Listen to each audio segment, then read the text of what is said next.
Opa. Boa tarde, pessoal, tudo bem? Vamos dar início aqui a nosso showcase de aprendizado por reforço. Meu nome é Luqueciano, eu vou ser um dos apresentadores hoje. Queria só perguntar aqui, esse é um showcase de aprendizado por reforço. Nós vamos passar mais ou menos uma hora e meia conversando a respeito do assunto. O primeiro bloco vai ser um pouco mais uma apresentação mais fundamental do tópico, dizer o que é, quais são os principais pontos dele, uma coisa um pouquinho mais teórica. Depois, isso vai ser mais ou menos 25 minutos. Depois teremos um bloco de perguntas e discussão. E aí teremos um segundo bloco, onde a gente vai apresentar muitas aplicações, tanto de pesquisa quanto de desenvolvimento em projetos com a iniciativa privada que nós fizemos nos últimos meses, certo? Esse showcase, ele é organizado pelo Deep Learning Brasil, quem não sabe, é um grupo de pesquisa também conhecido como CEIA, o Centro de Excelência em Inteligência Artificial, que é parte da UFG, a Universidade Federal de Goiás, ok? Espero que todos se divirtam com essa aula desse assunto tão legal, que é aprendizado por reforço. Qualquer dúvida que vocês tiverem, só colocar lá no chat, ok? Nós vamos estar monitorando o chat, vamos responder algumas das perguntas no próprio chat e algumas das perguntas a gente vai trazer para esses blocos de discussão. Então, fiquem à vontade de fazer quantas perguntas vocês quiserem. Outro anúncio muito importante que eu queria dar para vocês é que, junto com esse showcase de Reinforcement Learning aqui, nós estamos também divulgando o nosso canal de aprendizado por reforço no Discord, ok? Então, o link está na descrição, é só você ir lá e entrar, para qualquer pessoa, lá a gente divulga materiais, apresentações, tira dúvidas, faz monitoria, e também a gente vai ter atualizações do nosso mini curso de aprendizado por reforço, que é a nossa segunda novidade. Então, nós estamos apresentando aqui também um mini curso, que vai ser de a duração aproximada de 8 semanas. Esse mini curso, ele vai cobrir uma boa parte de aprendizado por reforço, começando do básico. Então a gente está considerando que pessoas sem nenhum background, né, então não existem tantos pré-requisitos para esse curso, e ele vai ser bastante hands-on também, então é mais voltado para a prática, para você sair como um bom desenvolvedor de aprendizado por reforço. A inscrição para o curso também está no link, está na descrição dessa transmissão. Qualquer pessoa pode se inscrever, mas as vagas são limitadas. Então, se inscreva que a gente vai conseguir avaliar, e aí a gente vai, muito provavelmente, nas próximas semanas, enviar um e-mail falando mais sobre isso. E outras novidades também, como decisão de qual horário que vai ser e outras coisas a mais, a gente vai conduzir lá no canal do Discord, ok? Esse showcase vai ser apresentado por 3 pessoas, eu, Luqueciano, a Luana e o Bruno. O Bruno que vai dar a aula, eu e a Luana vamos ficar mais na parte da discussão, certo? Eu sou, como eu falei, sou Luqueciano Melo, eu tenho graduação em Engenharia da Computação pelo ITA e mestrado em Inteligência Artificial pela mesma instituição, e trabalho pelo CEIA já desde 2017, comecei por algumas coisas de processamento de voz, e depois entrei de vez no aprendizado por reforço, onde eu já atuo mais ou menos há uns 3 anos. Eu geralmente participo dos projetos que o CEIA tem com iniciativa privada, em que entra o reforço juntamente com sistemas de recomendação, o NLP e outras áreas de aplicação, certo? Então, se divirtam, vou passar a palavra aqui para a Luana, ela vai se apresentar, e depois o Bruno vai se apresentar também. Olá a todos, boa tarde.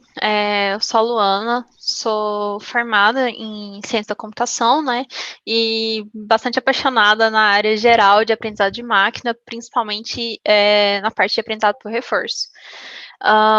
Atualmente eu estou trabalhando com projetos de pesquisa e desenvolvimento, né? Como pesquisadora de machine learning, focado nas áreas de aprendizado por reforço e de recomendação também. Eu gosto bastante dessa área de aprendizado por reforço, principalmente na ideia de compreender o comportamento humano no contexto de exploração da capacidade de robôs e outros agentes de desenvolver um comportamento inteligente mais complexo, né? Justamente por meio desse aprendizado por interação. Agora eu vou passar para o Bruno se apresentar.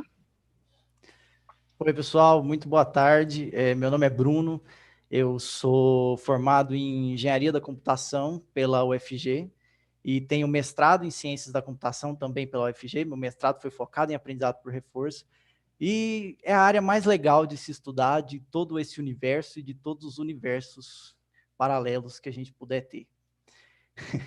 Então, assim, eu espero que vocês gostem muito dessa apresentação que a gente bolou aqui para vocês. Espero que vocês gostem de aprendizado por reforço e fiquem animados igual a gente, beleza? Então vamos começar, né? Sejam bem-vindos de novo.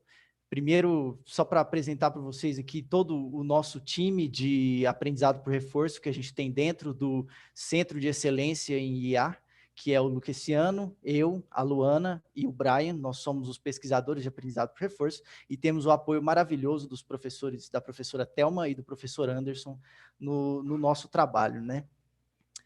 Então, como o Lucessiano já tinha falado para vocês, a gente vai ter aí um momento de mostrar o que é o aprendizado por reforço, vamos falar um pouco de alguns conceitos básicos, falar dos pontos fortes, dos pontos fracos do aprendizado por reforço, e aí a gente vai ter uns 10 minutinhos aí de dúvidas para vocês perguntarem, para a gente discutir algumas coisas, e aí a gente vai passar para aplicações. A gente vai falar um pouco das diversas aplicações do aprendizado por reforço que a gente tem hoje, e aí a gente vai puxar a bola um pouquinho para o nosso lado e falar das aplicações que nós, do time de aprendizado por reforço, já fizemos, né? Seja nos nossos estudos, mestrados, graduação e por aí vai. E a gente vai falar também dos projetos de aprendizado por reforço que a gente fez dentro do CEIA, que são projetos já no âmbito de negócios, para mostrar que essa área de pesquisa também tem aplicações muito reais que podem ser utilizadas hoje, né? E aí a gente vai ter um momento final de dúvidas e mais discussões. Bom, para a gente começar, eu queria falar um pouco dos 3 tipos de aprendizado que a gente tem dentro do aprendizado de máquina, né? São o aprendizado supervisionado, o não supervisionado e o aprendizado por reforço. O aprendizado supervisionado, ele funciona aprendendo padrões a partir de exemplos, né?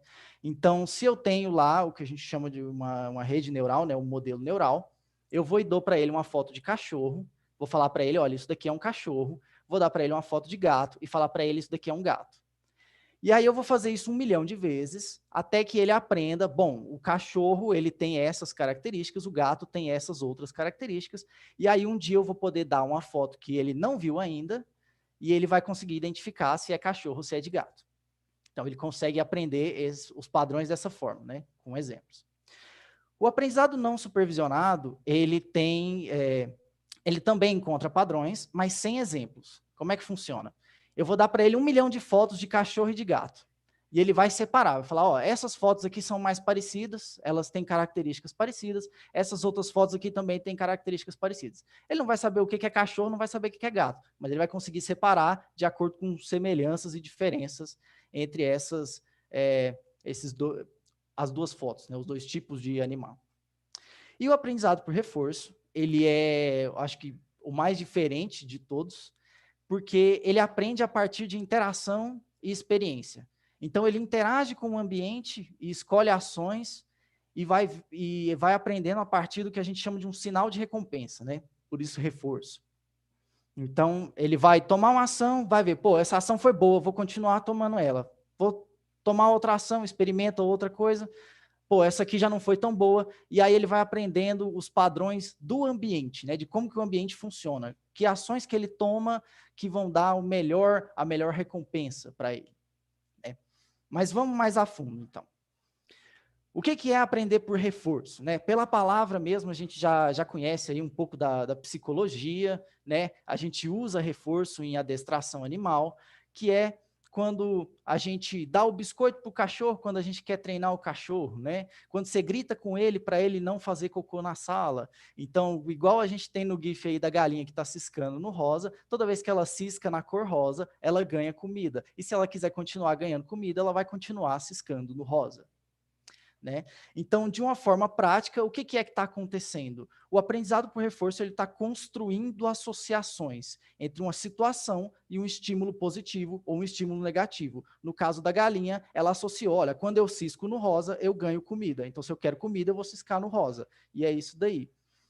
Então, em outras palavras, você está aprendendo o que fazer e quando fazer para maximizar os seus estímulos positivos, né? A galinha quer continuar comendo, o cachorro quer continuar ganhando biscoito e a gente quer continuar ganhando parabéns. Então, a gente acaba maximizando os estímulos positivos, certo? Então, quando a gente está aprendendo o que fazer e quando fazer, eu posso chamar isso de um mapeamento, né? Eu estou mapeando estados e ações, mapeando situações e ações. Quando você treina um cachorro, o que ele está fazendo? Ele está associando a situação de ouvir senta com a ação de sentar. Ele está associando ouvir pega com a ação de atacar. E está associando a situação de dar a pata com erguer a pata dianteira. Outra forma da gente mapear também é nesse diagraminha aqui embaixo, aonde para cada quadradinho que eu tiver, eu tenho uma ação, né, a nossa melhor ação, que vai maximizar a minha recompensa, para eu chegar ali no +1 e ir para longe do -1, né? E aí você olha para isso, e é muito fácil da gente pensar, poxa, isso daqui é igualzinho aprendizado supervisionado. Poxa, eu dou a situação e falo a resposta. Dou a situação, falo a resposta. E você não está errado em pensar que isso daqui é parecido. Mas qual que é a diferença do aprendizado por reforço para o aprendizado supervisionado e o não supervisionado? Né? Quais são as principais características que diferenciam ele? São essas 3. A primeira delas é o sinal de recompensa, que no final das contas é o que está fazendo o modelo neural aprender, né? Então, você vai ter situações diferentes e recompensas diferentes dependendo das ações que estão sendo tomadas, né, pelo seu modelo neural, pelo seu agente, né, pelo cachorro, pela galinha. Ela vai receber recompensas diferentes dependendo do que ela faz. E é isso que guia o aprendizado. Então, uma coisa que me dá mais recompensa do que outra vai ser favorecida. O segundo ponto é que ele é um aprendizado sequencial, né? Onde as ações são tomadas em sequência, uma depois da outra. E aí isso acaba gerando para a gente uma questão muito interessante, que é a da recompensa atrasada, né? Significa o quê? Eu fazer uma coisa hoje e receber a recompensa desse negócio lá na frente, né? Muito tempo depois. Então, por exemplo, você estuda para a prova hoje, você faz a prova amanhã, você vai receber o 10 daqui a uma semana. E aí tem gente que acha que recebeu o 10 porque foi de azul no dia que recebeu a nota. E aí o aprendizado por reforço vai fazer esses testes. Será que foi de azul? Então, na próxima vez eu não vou estudar e vou de azul. E aí, na hora que não recebeu o 10, você vai entender, poxa, na verdade é porque eu estudei antes. Então, é isso que o aprendizado por reforço faz. Então, quando ele faz esse teste, fala, pô, e se eu não for de azul? E se eu não estudar antes para a prova? Será que eu vou receber o 10 do mesmo jeito? É o que a gente chama de tentativa e erro. E é por isso que essa a terceira característica do aprendizado por reforço, é que ele é interativo. Então, o seu agente, o seu modelo, o robô, a galinha, ele está interagindo com alguma coisa, que é o ambiente. E as ações dele afetam as próximas situações. Então, igual a gente tem na imagem aqui, você tem vários caminhos diferentes que você pode seguir, dependendo das ações que você toma. Então, a partir desses caminhos é onde a gente coleta experiência e o agente vai aprender. Fala, pô, esse caminho estava bom até ali na metade, aí eu tomei uma ação diferente e desandou. Então, vou até a metade e tomar outra ação, e por aí vai. Então, é assim que ele vai aprendendo, né, a agir dentro daquele ambiente, do ambiente que ele está. Aí, a gente, então, pode formalizar essa relação do agente com o ambiente nessa figura aqui. Se vocês forem estudar aprendizado por reforço, essa vai ser a figura que vocês mais vão ver na sua vida, de várias formas diferentes, com cor diferente, e por aí vai, mas a figura em si quer dizer a mesma coisa, que é essa relação do agente com o ambiente. Como é que funciona? O agente, que é o nosso ser pensante, ele vai ler uma observação. Então, ele tem que ter alguma forma de saber, poxa, em que situação que eu estou, né? Seja a palavra que foi dita para o cachorro, seja uma leitura de sensores ali no momento para um robô, ou seja a cor que a galinha está vendo no momento, né? Então, ele vai ler essa observação, processar essa observação e escolher uma ação. Então, por exemplo, se a galinha está na situação de que estou vendo verde, ela vai escolher, provavelmente, não ciscar, para maximizar a recompensa dela que a gente viu lá atrás, né? Então, beleza, você escolhe uma ação, e aí essa ação ela vai alterar o ambiente de alguma forma, né? Você, seja andando para um lado para o outro, seja até mesmo não fazendo nada, que aí o ambiente tem as suas próprias dinâmicas e ele vai mudar.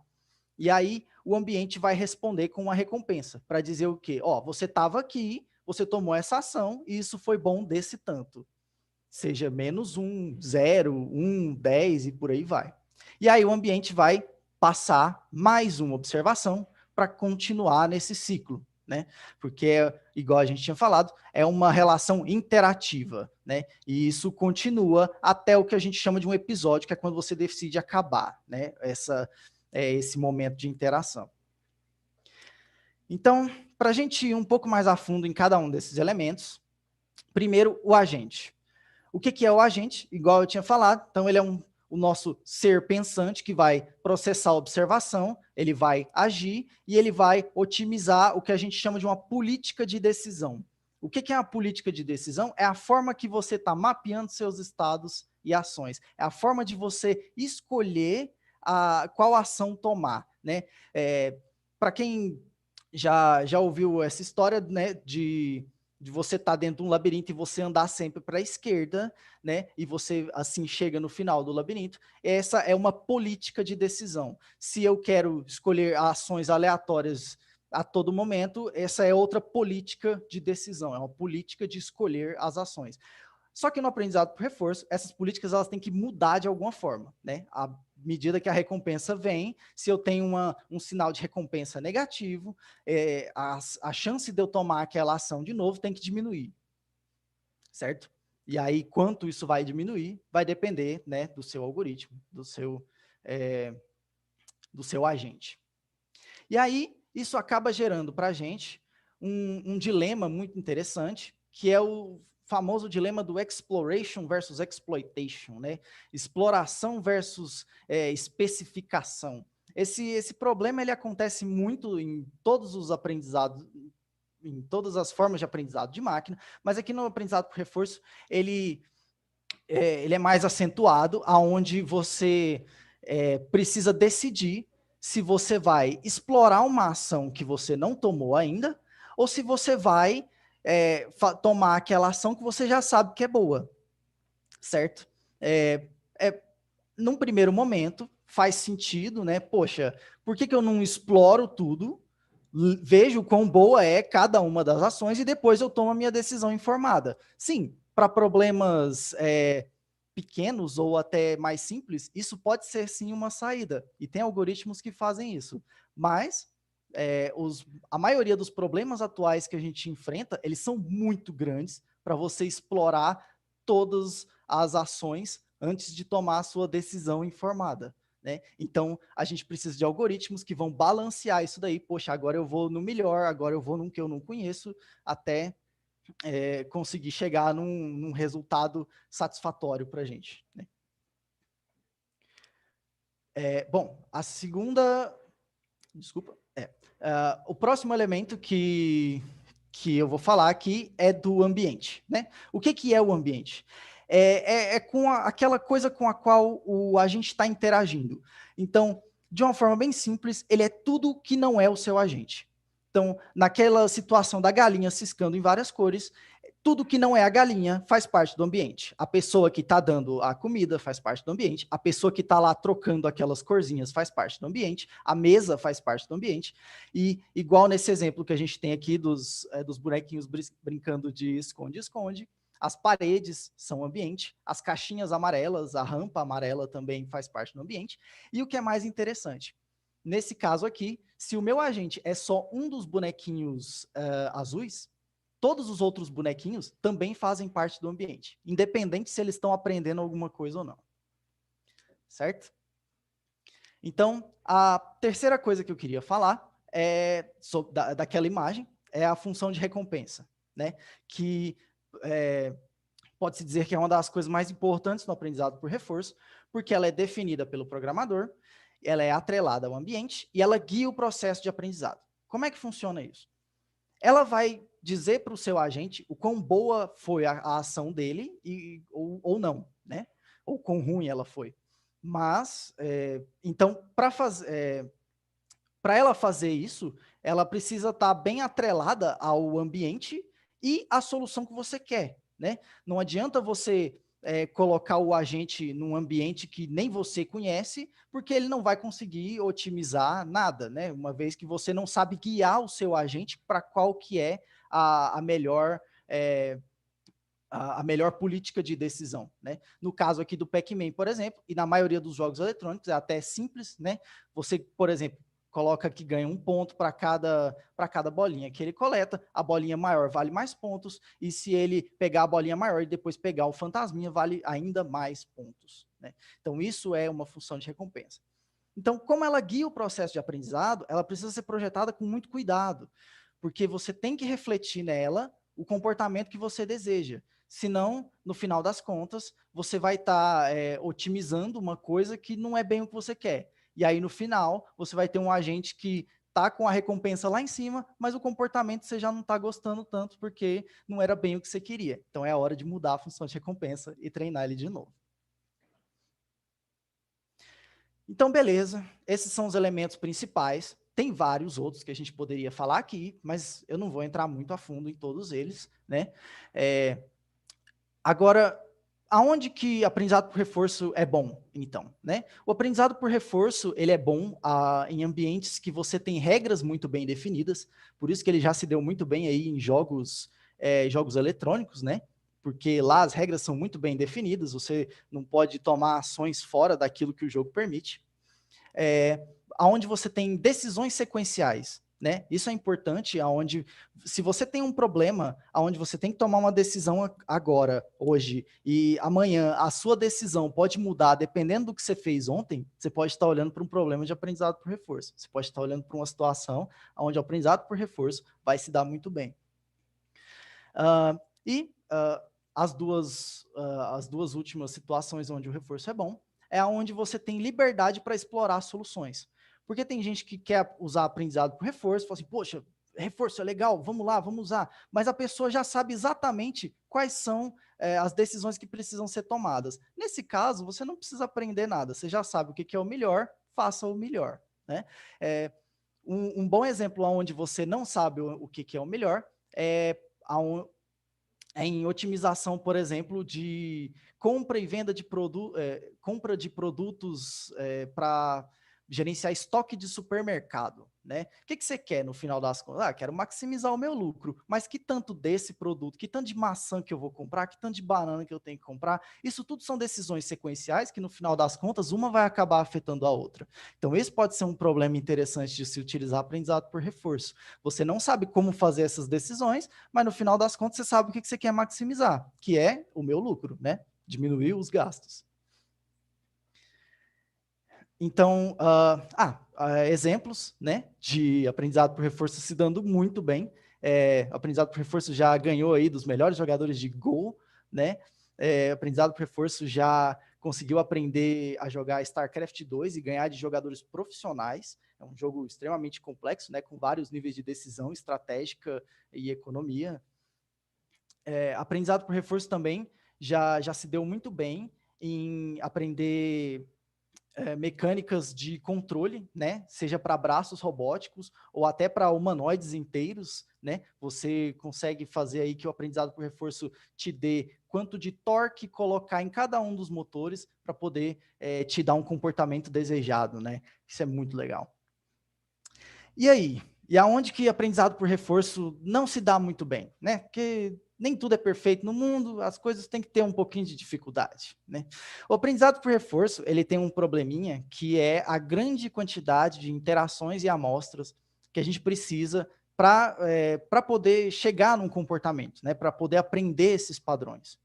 Então, algoritmos aí chegam a precisar de milhões de interações para poder conseguir aprender alguma coisa. E aí acaba ficando, em alguns problemas, interagir com esse ambiente pode ser difícil. E aí você tem um problemão. Porque, poxa, eu preciso interagir muito, e interagir com o meu ambiente acaba sendo caro, acaba sendo difícil. E aí? Então, nessas situações, acaba sendo bem problemático você utilizar aprendizado por reforço, porque você precisa de interação para ter aprendizado, né? O terceiro ponto é de você precisar explorar o ambiente, né? Porque não basta só eu interagir com o ambiente, eu preciso errar no ambiente para poder saber quais ações são boas e quais ações são ruins. Se você está aí num problema empresarial, por exemplo, e você fala para o seu chefe, olha, eu vou colocar uma solução aqui que ela vai ficar ruim por muito tempo, mas ali na frente, eu não sei quando e não tenho certeza se vai mesmo, ela pode ficar boa. Ele não vai olhar para você com uma cara muito legal, né? Então, essas duas questões são muito importantes para o aprendizado por reforço, né? E elas acabam sendo solucionadas, na maioria das vezes, com ambientes simulados. Se você consegue simular o seu ambiente, essas duas questões acabam sendo eliminadas, porque eu posso acelerar o meu ambiente, então eu posso interagir com ele muito rápido e quantas vezes eu quiser, e o ambiente simulado não tem custo para a empresa, não tem custo para ninguém, a não ser computacional, claro, e aí explorar esse ambiente acaba sendo livre, você pode explorar o ambiente à vontade. E o último probleminha de aprendizado por reforço é que a solução dele não é muito interpretável, assim. O que eu quero dizer com isso? No final das contas, você vai ter uma solução boa, que vai maximizar ali o seu lucro no seu supermercado, mas dificilmente você vai conseguir extrair o porquê dele estar fazendo cada uma daquelas decisões que ele está fazendo. No final das contas, você consegue ver alguns padrões, falar, poxa, nessa solução do supermercado, todo mês de outubro ele manda comprar muito café, todo mês de julho ele compra um monte de morango, e por aí vai. Mas dificilmente você vai entender, por quê? Porque o morango vende mais aqui, e aí ele compra o café, mas na verdade fica estocado, porque tá mais barato agora, ele vai vender depois, e por aí vai. Então, esses porquês, né, dessas decisões acaba não ficando muito, muito claros para a gente, certo? E, pessoal, essa é o final da nossa primeira parte, né? Desculpa se eu falei rápido, eu tô louco para ouvir suas dúvidas e responder suas dúvidas, mas, por enquanto, de conceitos, né, é isso. Legal. Obrigado, Bruno, aí, por essa primeira parte. Muito claro, muito intuitivo. Gostei bastante. Agora a gente vai começar esse primeiro bloco de dúvidas, tá, pessoal? Quem tiver mais dúvidas, coloca lá nas mensagens, que a gente vai gastar, acho que uns 5 a 10 minutos agora. Depois, o próximo bloco vai ser mais outra parte de apresentação para as aplicações, né? Então, essa parte foi mais para ambientar vocês do que é aprendizado por reforço, os principais problemas, as principais vantagens e assim por diante, né? Mais uma vez, só lembrando para quem chegou depois do início da transmissão, que nós temos um fórum de discussão, tá, no Discord, um canal no Discord de aprendizado por reforço. O link está na descrição dessa transmissão, ok? Qualquer pessoa bem-vinda para entrar. Lá nós temos compartilhamento de materiais, apresentações, temos também todas as informações que a gente precisa para o nosso minicurso, que eu vou falar daqui a pouco. Então, tudo que vocês quiserem tirar dúvidas ou qualquer coisa de aprendizado por reforço, esse é o canal, certo? A ideia é exatamente fomentar o assunto no país para a gente conseguir treinar mais pessoas e ter mais pessoas desenvolvendo dentro do aprendizado por reforço. E o segundo ponto é exatamente o mini curso de aprendizado por reforço, que é um mini curso de aproximadamente 8 semanas que a gente vai apresentar, imagino que já no próximo mês, ok? O link para inscrição desse curso também está na descrição aqui da live, então sintam-se à vontade também de se inscrever. As vagas são limitadas, então se inscrevam o quanto antes, a gente vai avaliar todo mundo, o curso é de graça, não precisa não precisa ter vínculo com o FG, alguma coisa assim, e a gente vai passar pela lista de pessoas e vamos escolher as pessoas para as vagas que a gente vai ter, ok? E aí, no caso, isso é importante também que vocês participem do canal Discord para que todas as decisões que a gente vai tomar, a gente vai noticiar por lá, beleza? Vamos começar aqui pelas dúvidas. A primeira dúvida é do Alexandre Bern. Desculpa, eu não sei como pronunciar. Alexandre, uma das limitações das redes neurais está na dificuldade de realizar auditoria nos dados de aprendizado da rede neural com aprendizado de reforço. É possível auditar e entender o significado dos dados? Então, eu posso responder essa daqui, ok? Basicamente foi o que o Bruno falou no último tópico, os resultados não são muito interpretáveis, né? Mas esse não é um problema em si de aprendizado por reforço. Esse é um problema comum em todos os tipos de aprendizado que utilizam redes neurais, né? As redes neurais em si e aprendizado por reforço, como geralmente utiliza redes neurais, né? O famoso Deep Reinforcement Learning, o Deep vem dessa ideia de você usar redes profundas. O fato de você usar redes neurais faz com que você tenha uma solução, no geral, não muito interpretável. Você vai saber o que entra na rede neural, o que é a entrada, o que é a saída, mas geralmente as decisões, elas não são bem claras. Isso porque, no geral, o aprendizado ele é feito mais de forma de correlação e menos de causalidade. A gente não tem indícios, interações causais, explicações causais para o que os modelos fazem. Mas isso é uma área de pesquisa muito ativa atualmente, é um dos tópicos que as pessoas consideram como os principais para a gente conseguir sair desse modelo e conseguir escalar para muito mais novas aplicações de aprendizado por reforço, é exatamente a gente conseguir entender as causas e consequências das ações que a gente toma e as causas e consequências dos processamentos dentro das redes neurais, ok? Mas, por enquanto, isso, de fato, é uma limitação do modelo, assim como em outras formas de aprendizado. Segunda dúvida: como seria usar o aprendizado por reforço na análise de sentimento? Vamos lá. Bruno, você quer responder essa pergunta?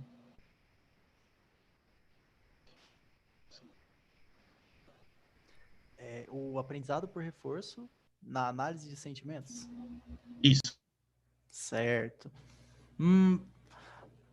Eu não sei.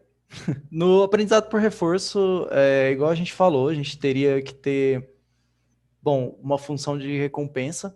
Aprendizado por reforço já foi utilizado em processamento de linguagem natural. Então, inclusive, uma das aplicações que a gente vai mostrar daqui a pouco fala disso, né, de utilizar reforço em processamento de linguagem. Mas a análise de sentimentos, ela não tem muitas características sequenciais, né, que a gente falou aqui. Eu acredito que pode ser usado, sim, mas eu não sei exatamente como. Sim, verdade. Isso é uma questão bem complicada, até porque análise de sentimento é um escopo bem aberto, assim, então vai depender bastante de, tipo, quais dados que você tem, qual o contexto que você está, entendeu? Exatamente esse ponto. Se você não tiver essa ideia de tomar decisão sequencial, se você tiver muito claro o que você quer, tipo, uma classificação, é isso que você quer, classificar o sentimento da pessoa. Então você não vai precisar exatamente de uma função de recompensa, porque o exemplo já está bem claro. Então, esse geralmente é um problema não muito atacado, de fato, por aprendizado por reforço, é mais para aprendizado supervisionado, certo? Outra pergunta aqui, do Ian Brito. Gostaria de saber um pouco mais sobre aprendizado por reforço evolutivo. Você poderia me explicar melhor sobre? Bruno, acho que você também pode responder essa pergunta. O aprendizado por reforço evolutivo, ele tem... O que eu mais conheço de aprendizado por reforço evolutivo é quando você está evoluindo os pesos da sua rede neural, né? E você avalia como ela se dá, como ela performa no seu ambiente a partir do aprendizado por reforço. Então, essa é uma das formas, tem algumas outras formas, mas essa eu acho que eu não tenho certeza se é a mais usada, mas é a que eu mais conheço. Então, basicamente, você imagina o seguinte: a sua rede neural, ela precisa de um monte de variáveis lá dentro, e aí a gente não sabe como que essas variáveis precisam começar, né? Então, na maioria das vezes a gente coloca aleatório e elas vão mudando ao longo da aprendizagem. E aí o que acontece? No evolutivo, o que você faz? Você coloca vários conjuntos dessas variáveis, várias possibilidades, e aí você avalia, pô, esse daqui aprendeu mais rápido, esse daqui aprendeu um pouco mais devagar, esse daqui aprendeu médio, e aí você pega o melhor, os melhores, e vai recombinando eles até você conseguir chegar no que a gente chama de pesos neurais, né, muito bons, que vão aprender mais rápido. Ótimo. Vamos lá. Próxima pergunta, Matheus Henrique Borges Andrades. Quais linguagens de programação mais têm sido usadas atualmente para implementar aprendizado por reforço? Quais têm boas bibliotecas nesse tema? Eu vou chamar a Luana. Luana, você pode responder essa pergunta para a gente, por favor? Claro. Bom, o que eu vejo bastante utilizarem, não só em aprendizado por reforço, mas em aprendizado de máquina em geral, está sendo bastante o Python mesmo. De ferramenta, Python juntamente com TensorFlow e PyTorch, o Torch, no caso. E ferramenta específica mesmo de aprendizado por reforço, uma que vem crescendo bastante ultimamente é a biblioteca chamada Ray, onde a gente tem nela o Ray RLlib, com já algumas implementações dos algoritmos mais conhecidos e mais utilizados de aprendizado por reforço. Ela fornece também toda a estrutura para você realizar treinamentos, como eu falei, tem os algoritmos já implementados, tem toda uma base também para aprendizado por reforço offline, então eles possuem APIs de datasets offline. E claro que também existem outras plataformas, outros lugares que você consegue encontrar também essas implementações dos algoritmos mais conhecidos. Que vem na cabeça de primeira seria o OpenAI SpinUp, isso, que tem algumas implementações já também dos algoritmos de aprendizado por reforço, bem com algumas descrições também de cada um desses algoritmos. Ótimo. Eu acho que essa é uma pergunta bem importante para quem está começando, né? Então, para essas e outras perguntas que vocês quiserem fazer, lá no canal do Discord a gente coloca já vários desses links, referências úteis para termos de material para aprender teórico e também dessa parte prática, linguagens, frameworks e outras coisas. E a gente está bem antenado sempre a tudo que vai lançando, então geralmente a gente coloca outros repositórios que podem também ajudar nesse processo, tá? Outra pergunta aqui do Wilson Conegundes. Existe algum tipo de situação que o aprendizado por reforço não pode ser usado? Bom, eu posso responder isso. Na verdade, é complementar o que o Bruno falou. Ele deu vários pontos onde realmente aprendizado por reforço não funciona muito bem. Eu acho que o principal que eu posso falar para você é que no aprendizado por reforço, como você precisa de interação com o ambiente, o grande problema é exatamente nos problemas em que você não consegue interagir com o ambiente, certo? Então, por exemplo, se você quer Claro, isso é a situação atual. Existe muita pesquisa já evoluindo bastante, principalmente nesse último ano, isso já evoluiu bastante, né? Mas, ainda assim, para o reforço mais padrão, isso é um problema. Então, imagina a seguinte situação. Você quer mexer com algum robô, né? E você não pode simplesmente fazer tentativa e erro com o robô milhões de vezes, porque você não consegue acelerar o tempo, né? A simulação sempre vai ter o mesmo tempo no mundo real. Então, isso é um grande problema. Você não vai conseguir aprender nessa situação. Outra situação lugares onde agir é custoso. Então, por exemplo, você não vai conseguir explorar ações em uma situação geralmente de healthcare. Na maioria dos problemas de healthcare você não pode, porque uma ação errada, um ambiente safety critical, uma ação errada, ela vai te levar a ter consequências danosas, né, desastrosas. Então, são esses ambientes que é um pouco difícil. Então, tudo depende de como você consegue interagir com o ambiente, quanto que você consegue interagir com o seu ambiente. Essas são as principais limitações, ok? Ok, temos mais 2 perguntas para esse bloco de agora. A gente vai responder, a gente vai continuar com a apresentação, e aí as próximas perguntas a gente vai responder no próximo bloco de discussão, no final da apresentação, ok, pessoal?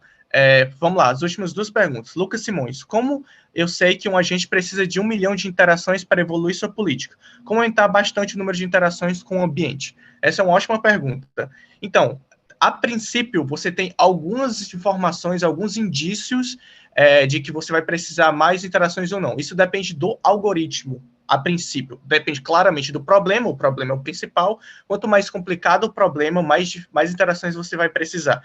E quando eu digo complicado, isso se refere a as recompensas, elas são esparsas, no sentido de você recebe em um momento e demora muito tempo para receber outro. A recompensa é muito atrasada, então você faz uma ação agora, você vai demorar dias e dias para receber a recompensa dessa ação.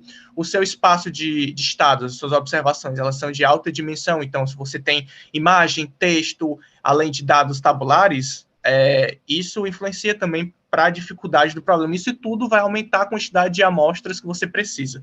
Além disso, tem um tipo de algoritmo, né? Existem, eu não vou entrar muito nos detalhes, mas existem algoritmos que são on-policy e off-policy. E essa distinção entre os algoritmos faz com que alguns, eles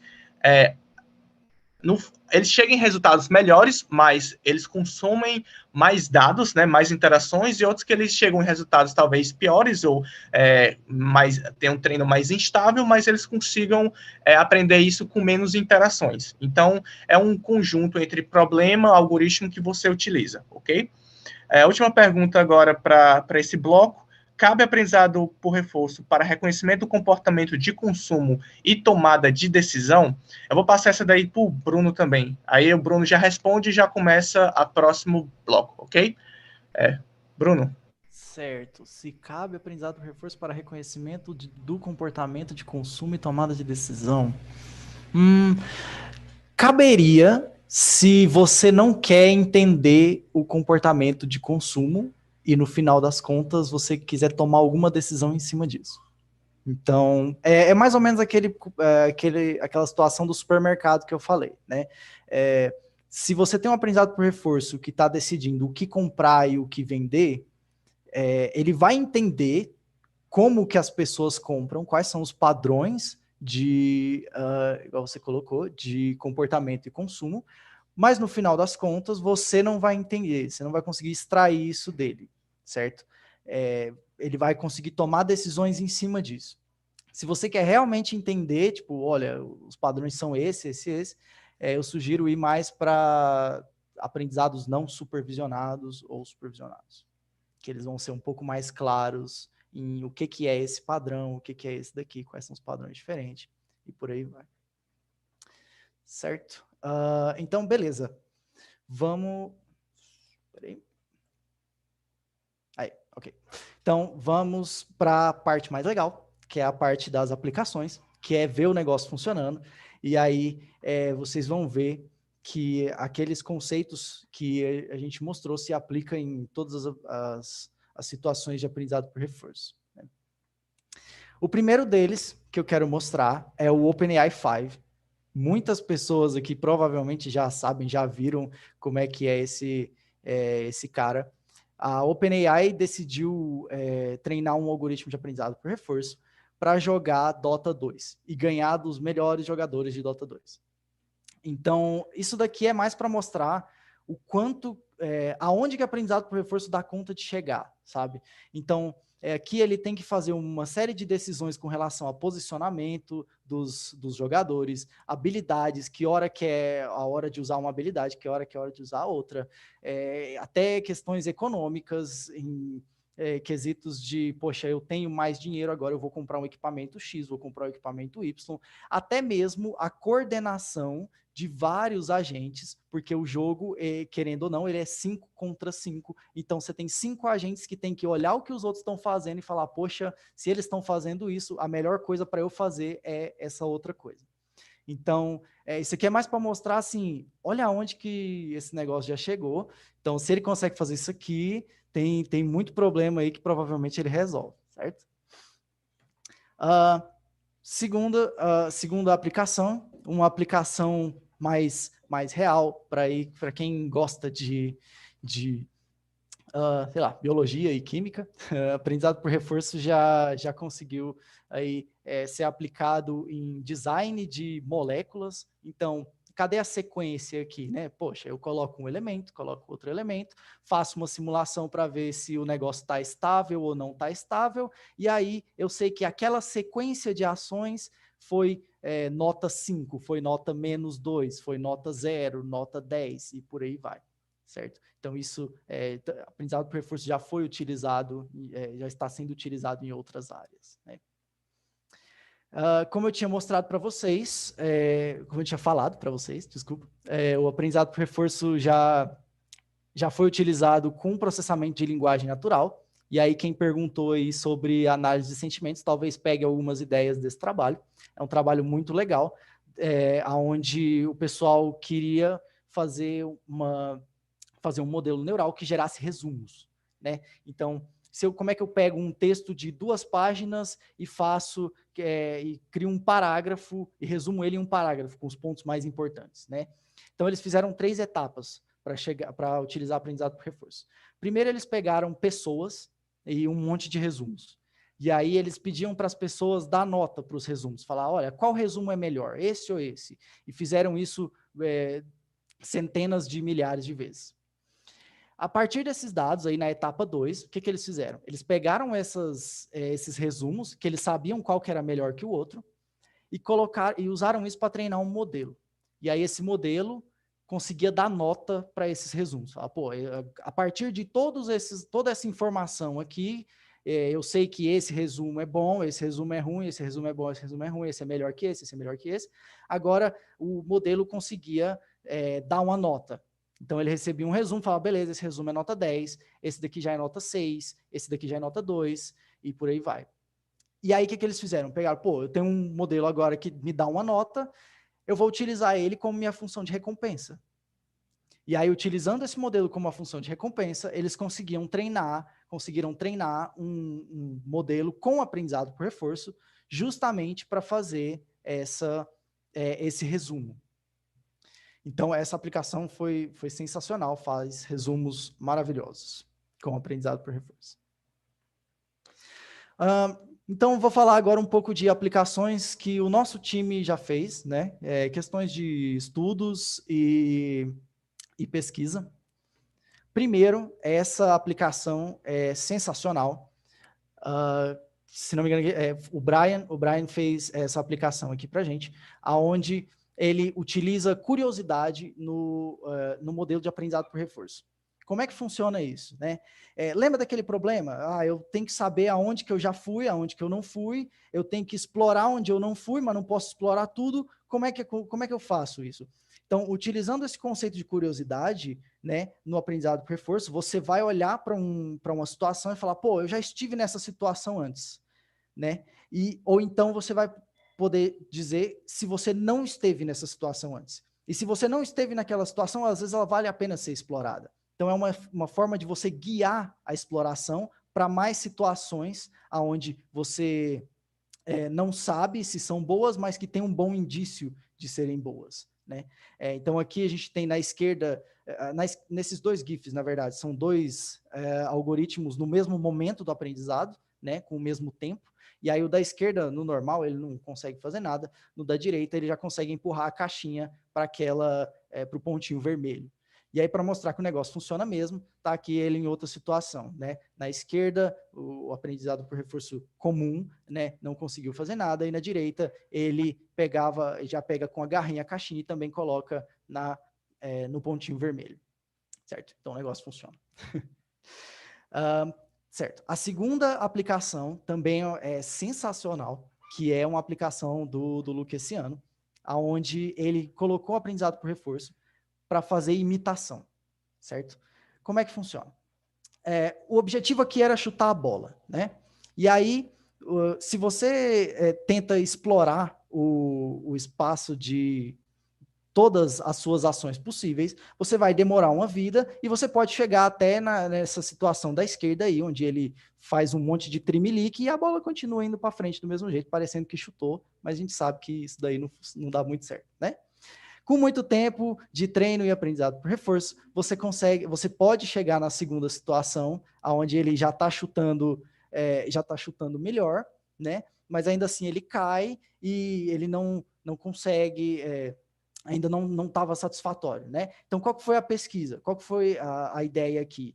Pô, vamos pegar um algoritmo que já sabe chutar, vamos fazer o aprendizado por reforço, imitar ele, vamos começar a partir dele, e dali para frente você explora, você tenta coisas diferentes dali para frente, certo? Assim você não está jogando um conhecimento que já existia antes fora, você está aproveitando dele, né? E aí você chega ali nessa situação da direita, né? Onde você aprendeu, você imitou quem era bom, e a partir de quem era bom você melhorou, você conseguiu explorar mais situações e chegar em resultados melhores, né? Então, esse aqui é o diagrama só para dar uma ideia melhor. Então, ele treina a partir de dados que já se tinha desse expert, né? Desse algoritmo que já sabia chutar. E aí, isso é uma coisa muito legal do aprendizado por reforço. Eu vou até falar um pouco disso depois em outras aplicações, mas a gente consegue aprender a partir de dados coletados já, né? Você não precisa estar necessariamente coleta, aprende. Você pode coletar um monte de dados primeiro e depois aprender. E aí é isso que foi feito. Então, você coletou os dados, imitou essa política de decisão, e a partir daí você consegue explorar, né, outras políticas, né, outras ações. E a terceira aplicação é uma aplicação minha, que foi o meu mestrado, foi utilizar aprendizado por reforço para jogar futebol de robôs. Então, aqui teve toda a situação de criar uma simulação onde não tinha, fazer toda aquela modelagem do problema. Então, vamos definir a função de recompensa, vamos escolher qual que é o algoritmo e por aí vai, né? Como que vai aprender. E aí a gente utilizou duas técnicas que são maravilhosas, que é o multi-agente e o self-play.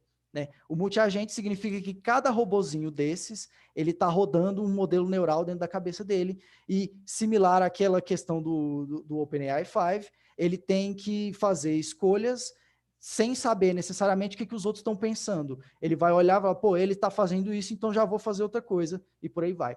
E o self-play é outro conceito muito legal, que pode ser feito em ambientes que a gente chama em jogos que a gente chama de simétricos, né? Onde um lado tem as mesmas capacidades do outro lado. Significa que esse modelo neural que está rodando em cada um desses robozinhos de um time, está rodando também no outro time. Então, ele está sempre ali com um oponente equiparado, né? Nunca está bom demais para ele, que ele só perde, nunca está ruim demais para ele, que ele só ganha. Então, o oponente está sempre no mesmo nível. E aí, eu coloquei aqui um vídeo rapidinho, depois vocês podem ir até no YouTube do Pique Mecânico, que foi o núcleo de robótica de onde a gente tirou os robozinhos e todo o conhecimento desse futebol de robôs. Beleza. Então, muito legal, eles jogam, você dá para ver aí que eles conseguem, eles bloqueiam a bola, eles vão para frente e para trás. Aí, igual eu falei, não dá para saber por que eles estão fazendo cada uma dessas coisas, né? A gente não consegue extrair esse conhecimento, mas dá para ver que funciona, dá para ver que o negócio consegue aprender comportamentos e coordenação complexos, né? E agora, a gente vai partir para as nossas aplicações dentro do Centro de Excelência em Inteligência Artificial. Né? Então, aqui eu vou mostrar alguns projetos que a gente fez em parcerias com empresas para problemas reais, onde tudo isso que a gente falou até agora pode ser utilizado, certo? O primeiro deles é um problema de recomendação de restaurantes, que a gente fez em parceria com o iFood, onde a ideia aqui era recomendar restaurantes para pessoas. Então, a situação que o agente lia era qual é essa pessoa, né? Qual é o histórico dessa pessoa? Pô, essa pessoa gosta disso. E aí, a gente utilizou o aprendizado por reforço para poder treinar esse modelo que recomendasse restaurantes. Então, a ação dele era um restaurante, certo? Ele tinha que escolher entre os restaurantes para recomendar para a pessoa, né? Nesse mesmo projeto, a gente fez uma outra coisa muito legal, que foi, ao invés de escolher só o restaurante, a gente pensou, poxa, E se a gente pegasse o algoritmo de aprendizado por reforço e ao invés de escolher restaurantes, a gente escolhesse políticas de decisão, certo? Lembra que eu falei? A gente pode ter diversas formas de política de decisão, né? Tem a política que vai só para a esquerda, tem a política que é toda aleatória, tem a política que é meio aleatória, ela pende para a direita ali e por aí vai. Então, e se eu tiver que, ao invés de escolher restaurantes, eu escolher políticas de decisão, certo? E aí os resultados aqui foram maravilhosos, porque a gente consegue ver qual política de decisão é melhor, dependendo do momento do dia, dependendo da hora e por aí vai, certo? Foram maravilhosos esses resultados. Estão publicados também, né? Depois a gente pode mandar o link da publicação. Beleza. Agora, o nosso último projeto, né, o nosso projeto mais recente, foi em parceria com a empresa Acordo Certo. E aí o problema lá era quando acionar um usuário ao longo de vários dias para trazer mais pessoas para a plataforma, certo? Então, parecido com um problema de marketing, né? Pô, quando que eu vou cutucar a pessoa ali para ela vir se inscrever na minha plataforma, né? Se eu no caso nosso lá era SMS, tá? A gente ia mandar SMS. Se eu mando SMS todo dia, o cara vai achar chato, vai bloquear o número, vai embora, perdemos o usuário, não pode, né? E se eu mando só uma vez no mês, o cara esquece e nunca mais aparece também. Então, existe uma sequência aí, a gente não sabe qual que é a sequência, que é ótima para trazer as pessoas, né? E o que tem de legal nesse problema? Se a gente voltar lá nas características do aprendizado por reforço, esse é um problema sequencial, ou seja, se eu mando hoje a mensagem, amanhã eu não posso mandar, porque vai ser demais, ou se eu não mando hoje, amanhã eu tenho que mandar, porque senão o cara vai esquecer da empresa, né? E a gente tem a questão da recompensa atrasada também, porque eu posso mandar a mensagem hoje o cara não pode entrar na internet, mas amanhã ele lembra e aí ele se inscreveu no dia seguinte. Então, a gente tem aqui as características do aprendizado por reforço, né? E aí, só para mostrar um pouquinho da solução, a gente lia, então, as características do usuário, parecido com aquela questão do iFood, né? A gente lia ali como é que eram as características que tinha da pessoa, passava pelo modelo e ele decidia acionar ou não aquela pessoa naquele dia, certo? E o que eu acho que é o mais legal dessa aplicação nossa, que é a solução, que é o seguinte: lembra que a gente falou que interagir com o ambiente é caro? Então, o que acontece? Se a gente pegasse o modelo neural cru, por assim dizer, e colocasse ele para acionar um monte de gente lá, ele ia começar aleatório, poderia mandar um monte de SMS, falar, poxa, hoje eu vou mandar 1 milhão de SMS. E a empresa fale, e aí não tem como, não tem mais projeto, acabou, né? Então, a gente não podia fazer nesse nível. Então, o que a gente fez? A gente utilizou o que a gente chama de aprendizado por reforço offline, né? Que é um segredinho do aprendizado por reforço para contornar essa situação do não posso interagir com o meu ambiente, interagir é caro, não tenho simulação. Então, a gente pega dados históricos e aprende a partir desses dados históricos, certo?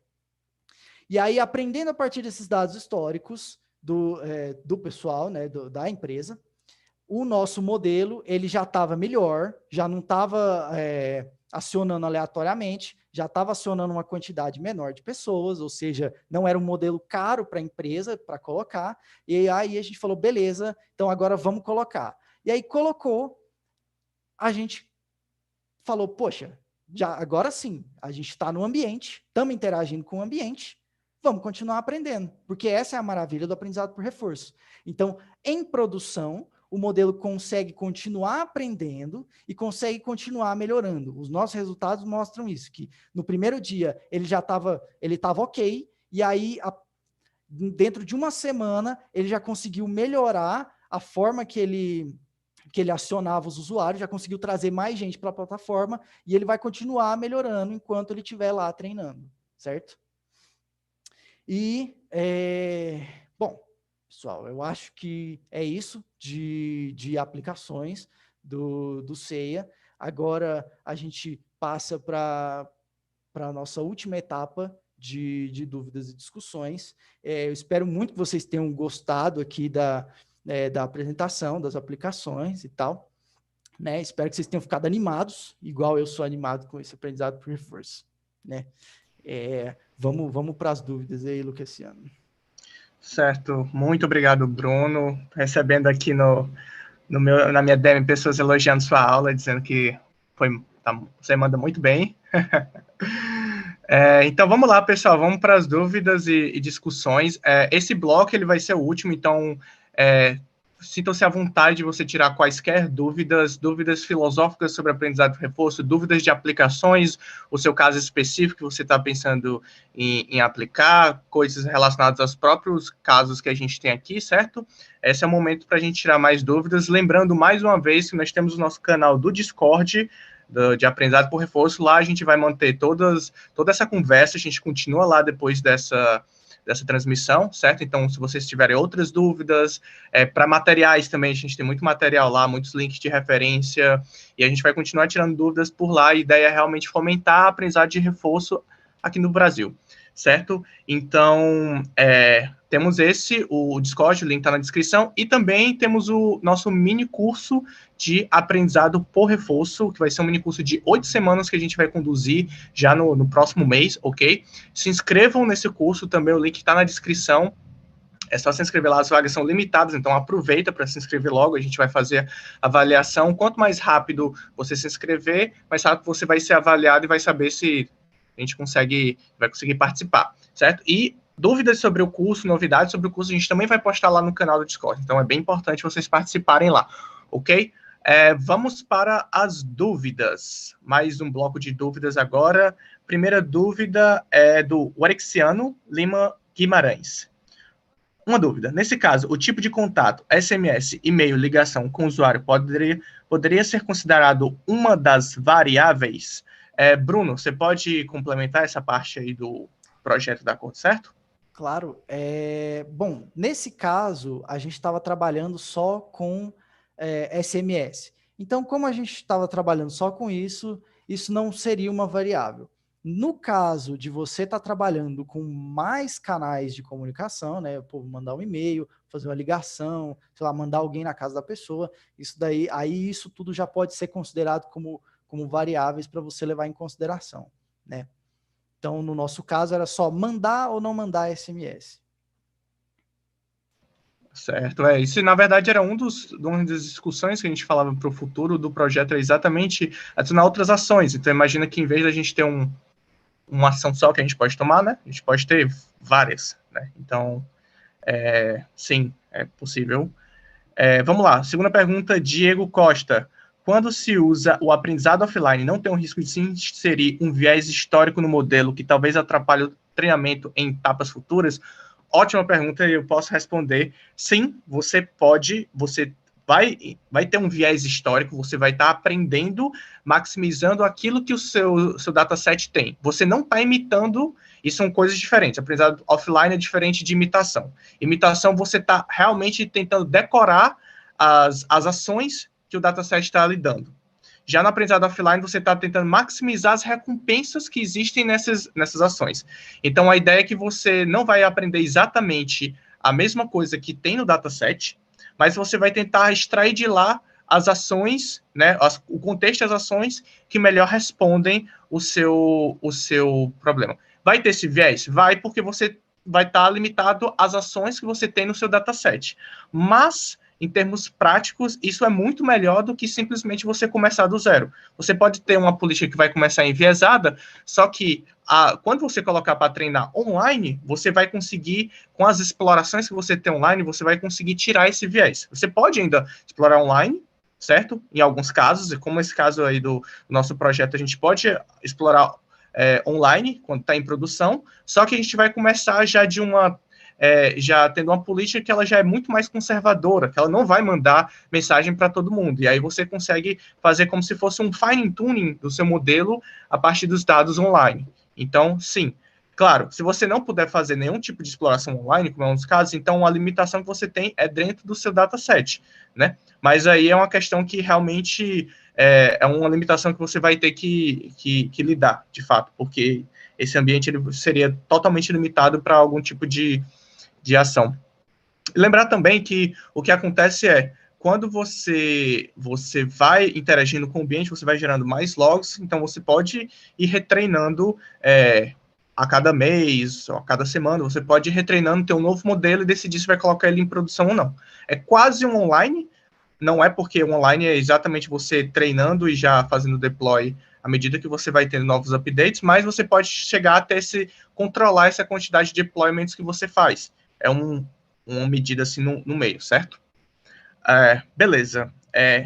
Ian Brito, eu consigo aplicar aprendizagem por reforço evolutivo em reconhecimento de imagens, por exemplo, utilizar para inspeção de algum equipamento?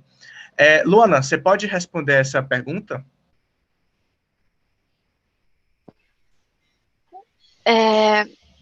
Eu não sei dizer muito a fundo sobre, no caso, computação evolutiva.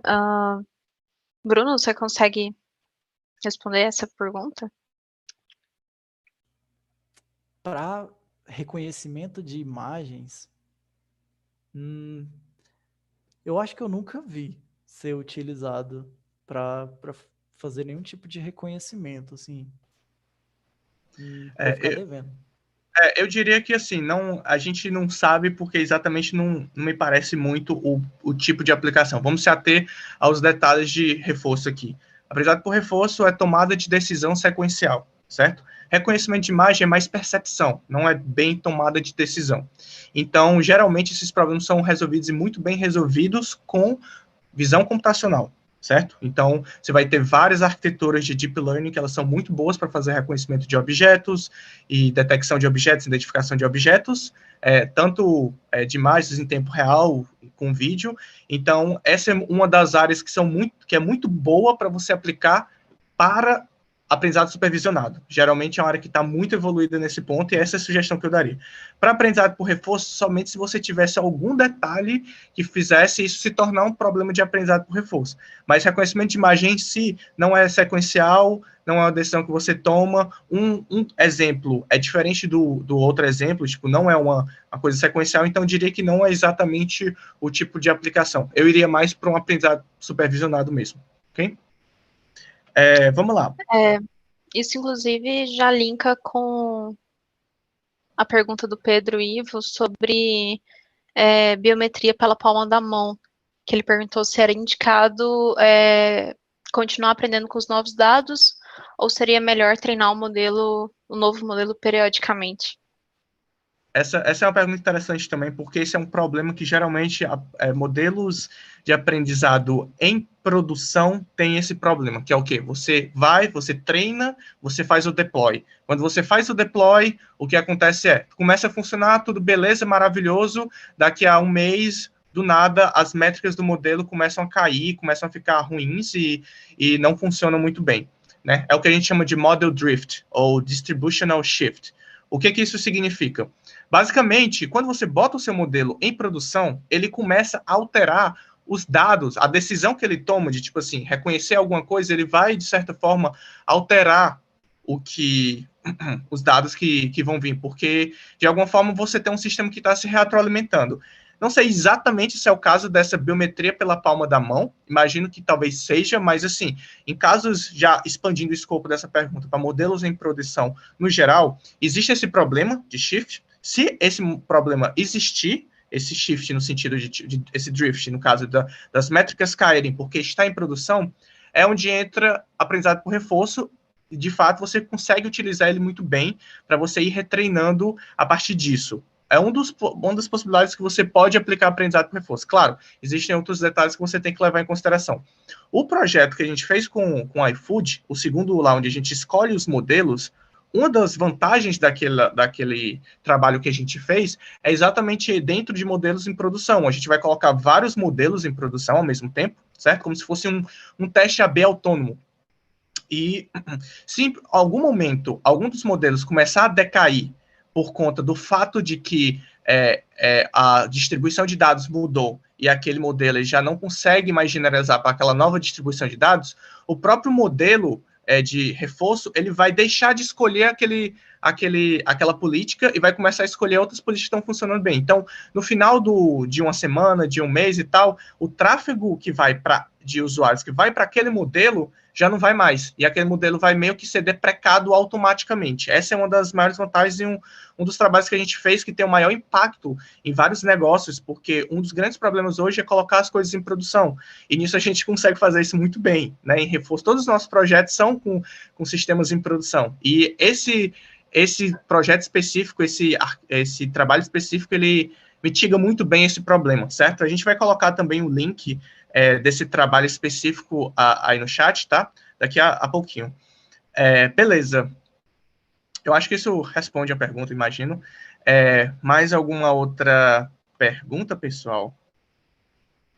Mais alguém? Alguma outra dúvida? Temos ainda mais uns 5 a 10 minutos aí. Quem tiver alguma outra dúvida, é só colocar, tá? E aí, assim, caso vocês queiram se aprofundar, mais uma vez, nós temos aí nosso canal de aprendizado por reforço, vamos tirar essas dúvidas assim que vocês estiverem lá, certo? E o nosso curso, para vocês realmente entrarem nisso, e o nosso objetivo com o curso é que você saia dele já um desenvolvedor de aprendizado por reforço, ok? Digo, desenvolvedor conseguir utilizar as ferramentas, conseguir aplicar nos seus problemas, conseguir já desenvolver aplicações de negócio com aprendizado por reforço, assim como as que a gente faz. Então, a ideia é realmente treinar vocês para se tornar esses desenvolvedores, né? E quem sabe, pesquisadores também, ao final de algum tempo, ok? Certo. Uma pergunta aqui do Luiz Gustavo Martins. Haveria diferentes modelos para cada perfil do cliente ou ter a possibilidade de um único modelo de lidar com os diferentes perfis? Então, imagina que a seguinte situação. Teoricamente, a gente queria que um modelo só lidasse com todos os perfis. Só que a gente sabe que um modelo ele vai ter os bias deles, né, a forma dele de treinar, a arquitetura dele, todos os detalhes dele. Né? Imagina que nesse caso do metamodelo, né, do meta-bandit, como a gente está chamando, as políticas elas podem ser qualquer coisa, elas podem ter sido treinadas por reforço, podem ter sido treinadas por um aprendizado supervisionado, pode ser ou até mesmo um humano que vai lá e responde. A gente trata como uma caixa preta. O que a gente quer a gente dá a observação, a informação que a gente tem do usuário, e essa caixa preta vai responder a ação, certo? Então, assim, imagina que por esses modelos eles terem diferentes formas de serem treinados, eles vão ter diferentes métricas de acordo com o contexto. Então, um dos principais pontos que a gente até mostra no trabalho se a gente colocasse, se a gente dá a informação do contexto para esse meta-bandit, ele vai funcionar melhor do que um simples assemble de todos os modelos, uma mistura de todos os modelos onde a gente aleatoriamente decide qual modelo que vai escolher. Por quê? Porque a informação do contexto ela é essencial para definir qual dos modelos vai funcionar melhor. Algum modelo ele vai funcionar melhor em um período do tempo, por exemplo, onde tenha mais usuários interagindo. Outro vai funcionar melhor em um período do tempo onde tem menos usuários. Então, cada modelo vai ter sua especificidade. E é nisso que o aprendizado por reforço entra. Tá, eu não sei qual é a especificidade de cada modelo, não sei interpretar em qual situação é melhor, porque eu estou num espaço de grande dimensão e é muito difícil a gente tomar essas decisões. E aí, então, a gente treina a gente por aprendizado por reforço, que ele vai escolher pela gente, né? Então, ele vai automatizar esse processo. Além de que ele vai fazer isso online, né? Tipo, hoje pode ser que esse modelo esteja melhor do que o outro, mas amanhã pode mudar. Então, ele é um robozinho que vai ficar lá tomando toda vez a melhor decisão, ok? Tá. Acho que é isso, então. Não temos mais perguntas aqui. Certo, não temos mais perguntas, a gente vai colocar aqui os links também dos artigos e também vamos colocar lá no Discord, certo?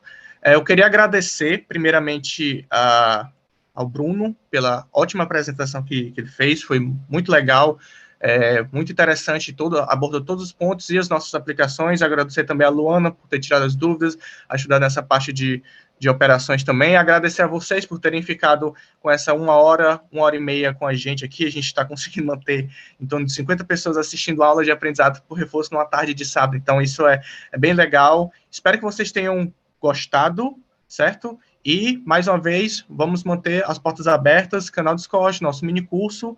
E é isso, pessoal. Muito obrigado mais uma vez e até mais. Eu acho que é isso. A gente pode finalizar a live aqui, então.